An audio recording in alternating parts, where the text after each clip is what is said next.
You've always known something was off. Not broken, not worse than other people, just different. You think too fast for conversations to keep up. You see connections other people miss. You finish other people's sentences in your head. You've spent most of your life pretending you don't. Psychologists have studied this for decades, and what they found isn't what you'd expect. Being extremely smart doesn't make life easier. In a lot of ways, it makes it harder.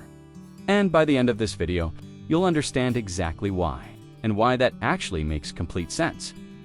Here's what a lot of people with extremely high IQs experience. And if this is you, you'll recognize this immediately. You struggle in conversations. Not because you have nothing to say, the opposite. Your mind is already 3 steps ahead. Someone's still explaining the problem, and you're already at the solution. But you can't say that, so you sit there, waiting, performing patience you don't actually feel. Or this, you can't turn your brain off. Ever. You lie in bed at night, and your mind just runs. It picks apart conversations from 3 days ago. It builds hypothetical scenarios for situations that will probably never happen. It asks questions that don't have answers yet, and you can't stop it. Then there's the loneliness. Not the kind where you're physically alone. The kind where you're surrounded by people and still feel completely unreached. Like everyone is speaking a different language, and you've been fluent in it long enough to get by, but it's still not yours. You probably learned early that being the smartest person in the room isn't the flex everyone thinks it is. It's exhausting. People either look to you to fix everything, or they quietly resent you for being ahead. Neither feels good. And here's what makes it stranger. A lot of people with very high intelligence don't even feel particularly smart. They feel frustrated, overwhelmed, like they're operating at a different frequency, and nobody's tuned in to the same station.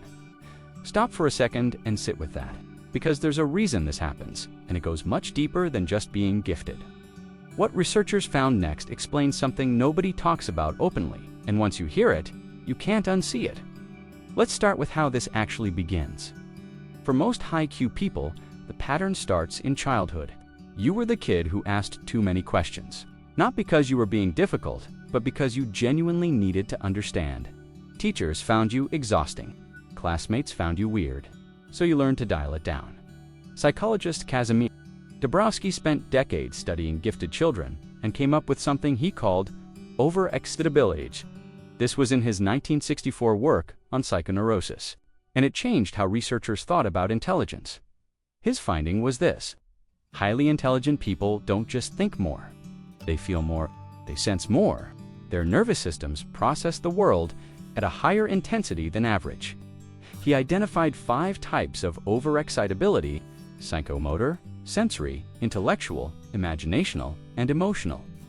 That last one surprises most people. Emotional overexcitability, meaning people with very high IQs often feel things far more deeply than they show. They're not cold or detached. They're actually oversensitive, and they learned to mask it. Think about that for a second. You built a whole personality around appearing calm and analytical. But underneath that, you feel everything. The unfairness of things. The pain other people try to hide. The weight of problems that haven't happened yet. And here's what happens when a child like that grows up in an environment that doesn't understand them. They don't learn how to manage that intensity. They learn how to hide it. They become experts at performing normalcy. And that performance takes enormous energy. Ellen Winner, a developmental psychologist at Boston College and author of the book Gifted Children, Myths and Realities, documented this in her research. She found that highly gifted children often develop what she called a drive to mastery, an obsessive need to understand things completely. That drive doesn't go away in adulthood. It just changes shape. Here's the part that explains why extremely smart people are often the most stuck, and it comes down to one specific mechanism in the brain.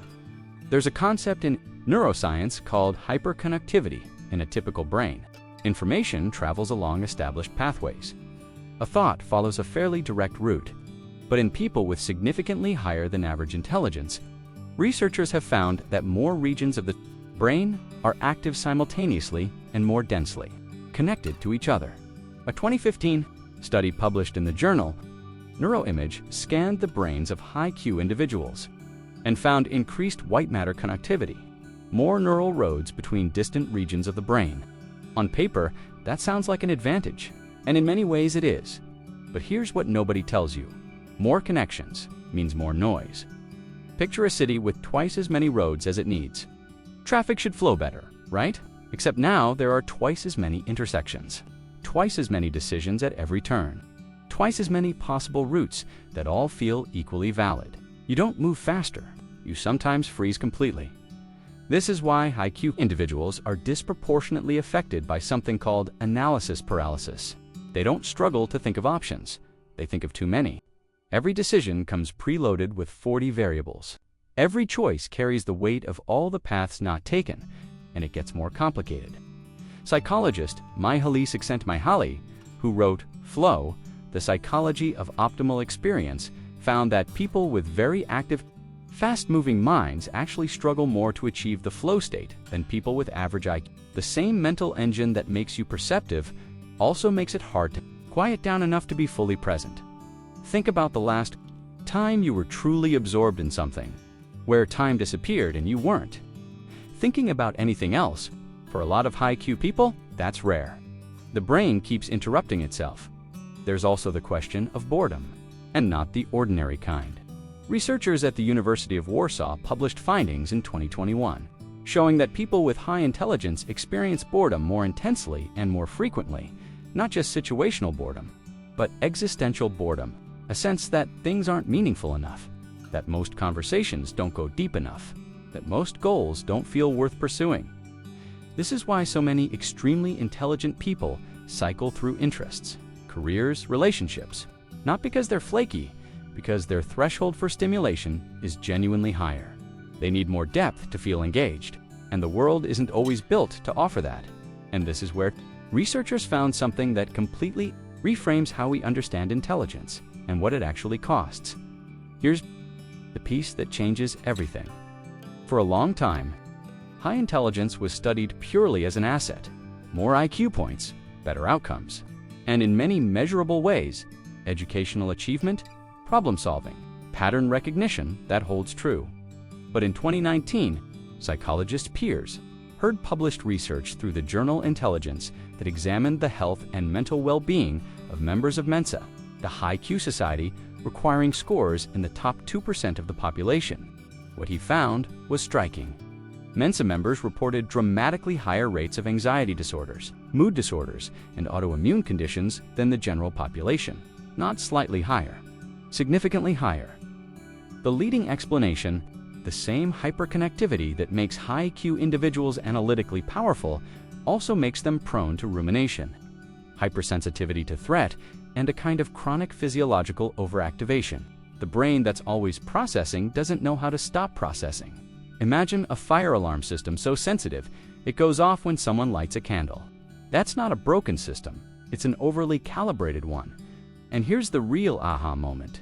This means that what most high-IQ people experience as a personality flaw, the anxiety, the overthinking, the difficulty connecting, the existential restlessness, is actually a feature of the same system that makes them perceptive. You're not thinking too much because something is wrong with you. You're thinking too much because you have a nervous system that was built for a different kind of environment, one that doesn't exist for most people's daily life. Thomas Edison said he never stopped working because his mind wouldn't let him. Nikola Tesla described feeling overwhelmed by the intensity of his own mental activity. Albert Einstein reportedly struggled with social connection throughout his life, not because he was cold, but because most interactions felt shallow to him. These weren't people failing to be normal. They were people whose minds operated in a register that normal life wasn't designed for. And here's what that means for you personally. The loneliness isn't a sign you don't belong. It's a sign you haven't found the right frequency yet. The overwhelm isn't weakness. It's a high-resolution system trying to process a low-resolution world. The frustration you feel in conversations isn't arrogance, it's the fatigue of translation. You've been walking around believing there's something wrong with you for experiencing the world this intensely. There isn't. You're just running different software, and nobody gave you the manual. So here's the shift. Not a to-do list, just a different way of seeing it. Stop trying to slow your mind down to match the pace of the world around you. That's not the goal. The goal is to find contexts, people, problems, environments that actually run at your speed. They exist. They're just not the default setting. 6 in My Hell's research on flow also showed this. The people most likely to experience deep engagement and meaning in their lives are the ones who stop fighting the intensity of their own minds and start finding the right channels for it. The problem was never the mind. It was the mismatch. David Lubinsky and Camilla Benbow, researchers at Vanderbilt University who have run the study of mathematically precocious youth for over 45 years, found something consistent across thousands of highly intelligent individuals. The ones who thrived weren't necessarily the ones with the highest scores. They were the ones who found environments that fit them socially, intellectually, professionally. Fit matters more than performance. And there's something else. The loneliness that high-Q people often carry isn't permanent. It's a consequence of operating in contexts designed for a different cognitive profile. Change the context, and the loneliness shifts. You've spent a long time trying to fit into rooms that weren't built for you. What if the problem was the room? Your mind isn't a burden. It's not a disorder. It's not too much. It's a highly calibrated instrument that needs the right environment to function the way it was built to. That's not a problem to solve. That's a direction to move in. And that's a completely different thing. Watch the next video. It goes even deeper.